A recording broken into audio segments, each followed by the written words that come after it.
Le jardin de cet homme allait parfaitement bien la nuit dernière. Il est rentré chez lui tard du travail, a admiré sa pelouse fraîchement tondue et est allé se coucher sans réfléchir davantage. Mais cette tranquillité a été brisée le lendemain matin. Lorsqu'il est sorti, ce qui était autrefois une prairie verte impeccable s'était effondré, dévoilant un énorme gouffre. La vue le fascinait et l'effrayait à la fois, mais ce qu'il a trouvé à l'intérieur a fait blanchir son visage. Tout a commencé un dimanche. Harold prévoyait de conduire son fils à l'entraînement de football. Son fils, déjà en uniforme complet, était impatient de partir. Alors qu'Harold saisissait ses clés de voiture dans la commode du haut, un bruit étrange et fort a résonné dans le jardin avant. Curieux et inquiet, il a ouvert la porte d'entrée. Son fils l'a suivi, les yeux écarquillés. « Quel est ce bruit, papa » demanda-t-il. Harold ne répondit pas. Il fit simplement un geste de silence et avança, chaque pas faisant grandir le bruit, jusqu'à ce qu'il voie quelque chose d'horrible. Des fissures se formaient sous ses pieds, se propageant rapidement. Harold, un entrepreneur de 48 ans, sauta en arrière juste à temps lorsque le sol céda, formant un énorme gouffre. C'était terrifiant mais captivant. Son fils, toujours inconscient du danger, s'approcha avec excitation, mais Harold lui cria de rester en arrière. Le tenant près de lui, il tenta de comprendre ce qui venait de se passer. Il ne se rendrait pas au football ce jour-là. Le bruit et le gouffre attirèrent bientôt les voisins, et la femme d'Harold sortit aussi. Des visages inquiets fixaient le trou béant tandis qu'Harold prenait une décision, malgré les protestations de sa femme. Il grimpa dans le gouffre pour enquêter. La foule au-dessus attendait nerveusement. Harold ne répondait à aucun de leurs appels. Il était allé profondément sous terre, perdu dans l'obscurité. Puis enfin, sa voix résonna du fond, « Ce gouffre est bien plus grand qu'il n'y paraît, il s'étend loin. » La tension saisit les spectateurs. Personne n'osa le suivre. Finalement, Harold grimpa de nouveau, pâle et sans voix. Lorsqu'il parla enfin, il avertit tout le monde de rester loin du trou. Les gens paniquèrent. Le calme était parti, et tout mouvement près du trou fit réagir Harold avec inquiétude.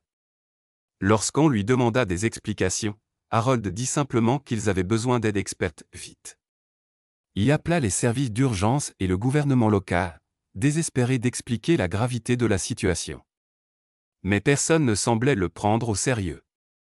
Parce que c'était un dimanche, les responsables dirent qu'ils enverraient quelqu'un le lendemain. Furieux, Harold essaya de les avertir que de graves dommages pouvaient survenir avant cela, et il avait raison. Alors qu'il parlait, une profonde fissure déchira la route, s'étendit dans le jardin de son voisin et finit par détruire leur garage fraîchement construit. Des tuiles tombèrent, des briques se brisèrent, et la panique éclata. Harold se rendit compte qu'ils étaient livrés à eux-mêmes. Grimpant sur un tronc d'arbre tombé, Harold s'adressa à la foule. Il ne pouvait pas compter sur une aide extérieure, c'était à eux de gérer. Étonnamment, ces paroles atteignirent le quartier. 2 bénévoles se présentèrent, Marcus, un jeune homme, et Laurence, un homme plus âgé. Les 3 hommes descendirent à nouveau dans le gouffre. Mais cette fois, quelque chose était différent. Une odeur les frappa, une odeur familière pour Harold. Il demanda à Marcus de fouiller dans les débris, et ce qu'il craignait devint réalité. Ils émergeaient tenant un morceau de papier rouge. Ça puait. Lorsque les voisins le reniflèrent, la plupart se reculèrent, dégoûtés. Marcus dit que ça sentait les bananes pourries, et Harold confirma, de la nitroglycérine. La nitroglycérine était un produit chimique qu'Harold connaissait bien grâce à la construction. Elle était utilisée dans les travaux de démolition, souvent dans des bâtons de dynamite. Cela signifiait qu'il y avait probablement des matériaux explosifs sous terre. L'odeur devint plus forte et des bruits de sifflement provenaient des fissures. Le sol gronda à nouveau. Craignant le pire, Harold exhorta tout le monde à rester chez soi, mais à fuir dès le premier signe de grondement. Puis lui, Marcus et Laurence suivirent les fissures à travers le quartier. L'odeur de bananes pourries guidait leur chemin. Ce qui se passait sous terre se répandait, et ils devaient l'arrêter avant que tout ne soit détruit. Au début, personne n'y pensa beaucoup. Quelques fissures dans les murs, du bois qui craque, rien d'anormal dans une ville aussi vieille que la leur. Mais lorsqu'Harold et ses compagnons regardèrent de plus près, ils réalisèrent que ces fissures étaient tout sauf bénignes. Elles étaient partout, traversant les fondations, grimpant sur les murs, se fendant à travers les rues comme des cicatrices sur la terre. Elles laissaient la destruction dans leur sillage, comme si quelque chose sous la ville s'était réveillé pour la première fois en des décennies. Avant ce jour-là, tout le monde mettait cela sur le compte du temps, les maisons se calaient, les matériaux vieillissaient. Mais Harold et ses amis en avaient vu assez pour savoir que quelque chose n'allait pas. Leur recherche les mena au-delà des rues pavées et des porches amicaux, jusqu'au bord de la ville. En marchant, les signes devinrent impossibles à ignorer. Des clôtures brisées, des boîtes aux lettres renversées, des trottoirs déformés, tout portant la même signature violente d'un sol qui bouge. La terre se fissurait sous leurs pieds, et cela se répandait rapidement. Bientôt, les maisons se firent plus rares et laissèrent place à de grands pins. La dense forêt qui bordait leur ville se tenait là, comme un gardien, immobile et silencieuse. Mais le silence n'était pas paisible, il était tendu, électrique. Et les fissures? Elles n'avaient pas cessé. Elles couraient à travers le sous-bois, s'enfonçant dans les racines des arbres et les rochers moussus. Puis, ils trouvèrent ça. Nichée entre des formations rocheuses et des arbres anciens se trouvait une ouverture béante dans la terre, une entrée de caverne, large et creuse. Les fissures dentelées qu'ils avaient suivies convergèrent ici, rampant vers l'entrée de la caverne comme des veines retournant à un cœur. Harold hésita. « Quelqu'un sait ce qu'il pourrait y avoir là-dedans » demanda-t-il, essayant de cacher la tension dans sa voix. Lawrence, le plus âgé des trois, s'avança. « Ouais, dit-il lentement. C'est l'ancienne mine d'or. Dans les années 1950, la ville était célèbre pour ses veines d'or, de longues rivières scintillantes de minerais emprisonnés dans les montagnes. Les mineurs venaient de partout, et pendant un certain temps, la ville prospérait. Mais lorsque l'or se tarit, les mines furent abandonnées. Scellées, oubliées, ou du moins, c'est ce que tout le monde pensait. Maintenant, la terre elle-même semblait les réveiller.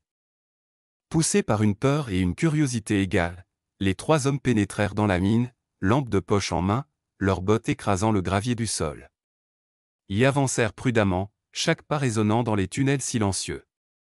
Plus ils s'enfonçaient, plus les choses devenaient étranges. Des câbles électriques serpentaient le long des murs. Des ampoules, nouvelles, pas anciennes, clignotaient faiblement au-dessus d'eux. Quelqu'un était passé par ici. Récemment. Une forte odeur chimique flottait dans l'air, de la nitroglycérine. De la dynamite.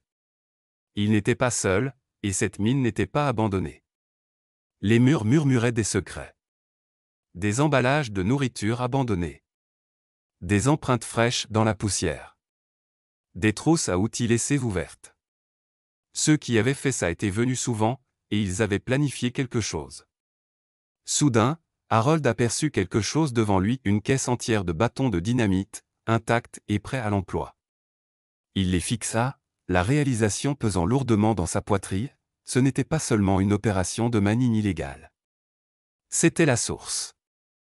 Les tremblements de terre, les gouffres, la destruction, tout cela était causé par ça. Et il fallait l'arrêter. Plus loin, ils trouvèrent un camp de fortune éclairé par des lampes suspendues et le clignotement occasionnel d'une ampoule mourante. Des cartes étaient étalées sur des caisses en bois, des fournitures éparpillées comme si quelqu'un avait été interrompu en plein travail. Puis vinrent les voix. Les trois hommes se cachèrent derrière un rocher, les cœurs battant à tout rompre. 10 silhouettes sombres entrèrent, habillées comme des professionnels. D'un geste précis, ils disposèrent des bâtons de dynamite le long des murs de la caverne, allumèrent les mèches et reculèrent. Boum! L'explosion rugit à travers les tunnels, secouant le sol comme un tonnerre. La poussière envahit l'air. Des pierres tombèrent d'en haut. Harold, Marcus et Lawrence furent projetés en arrière par la déflagration, toussant et se battant pour rester conscients. Mais, alors que la poussière se dissipait, ils le virent de l'or. Scintillant à travers la pierre brisée, le trésor qui avait construit leur ville des décennies auparavant. Il était toujours là. Et les mineurs étaient en train de l'emporter, peu importe le coût. Ce n'était pas une redécouverte innocente, c'était un vol à une échelle dangereuse. Harold savait qu'il devait agir vite. Silencieusement, il sortit son téléphone et commença à prendre des photos et des vidéos, capturant chaque détail de l'opération. Les explosifs, les visages, l'activité illégale. Avec toutes les preuves dont ils avaient besoin, le trio s'éclipsa discrètement et se précipita à la surface. Hors d'haleine, Harold se tourna vers ses amis. « On doit aller à la police. Maintenant. » À la station, ils foncèrent, montrant les images et expliquant tout ce qu'ils avaient vu. Les autorités, enfin secouées, ne perdirent pas de temps. Ce n'était pas juste un crime, c'était une catastrophe en devenir. Une équipe tactique fut assemblée en moins d'1 heure. Harold et ses amis les conduisirent jusqu'à la mine. Les policiers se déplacèrent en silence, lampes de poche éteintes, fusils levés. Lorsqu'ils atteignirent le camp, ils frappèrent avec précision. Les mineurs furent submergés. Personne ne s'échappa. Alors que les interrogatoires commençaient, l'ampleur du crime se révéla. Ce n'était pas un incident isolé. Il y avait 20 autres excavations illégales comme celle-ci, dispersées à travers le pays. Chacune était une bombe à retardement, avec des gouffres et des effondrements structuraux dans leur sillage. Les 10 hommes arrêtés furent condamnés à de longues peines de prison. Et la ville? Elle obtint enfin justice. Ce qu'Harold n'attendait pas, c'était ce qui arriva ensuite. La police s'excusa publiquement auprès de lui et de ses voisins pour avoir ignoré leur premier rapport. Ils reconnaissaient leur échec, et ensuite, ils remirent à Harold une nouvelle mission. Lors d'une deuxième inspection de la mine, tout leur découvert fut récupéré, totalisant des millions de valeurs. Le gouvernement s'engagea à réinvestir les fonds, directement dans la ville. Et Harold dirigerait l'effort. Avec son expérience dans la construction, il était le choix naturel pour diriger ce gigantesque projet de reconstruction. Les routes furent reconstruites. Les maisons stabilisées. Les gouffres furent comblés et le sol renforcé avec des techniques d'ingénierie avancées. La mine elle-même fut scellée, pour toujours. Cela prit des mois, mais la transformation était stupéfiante. La ville qui était sur le point de s'effondrer était maintenant plus forte que jamais. Et lorsque le dernier clou fut enfoncé, la communauté se réunit sur la place de la ville pour célébrer. Harold monta sur scène, humble et ému. « Nous avons affronté l'inconnu, dit-il à la foule, et nous avons réussi.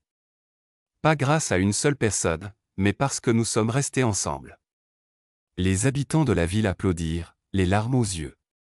Leur ville avait été sauvée non par chance, mais par le courage, l'unité et la détermination de quelques âmes courageuses qui ont refusé de détourner le regard. Harold sourit. Il avait commencé ce voyage en s'inquiétant de quelques fissures dans son mur.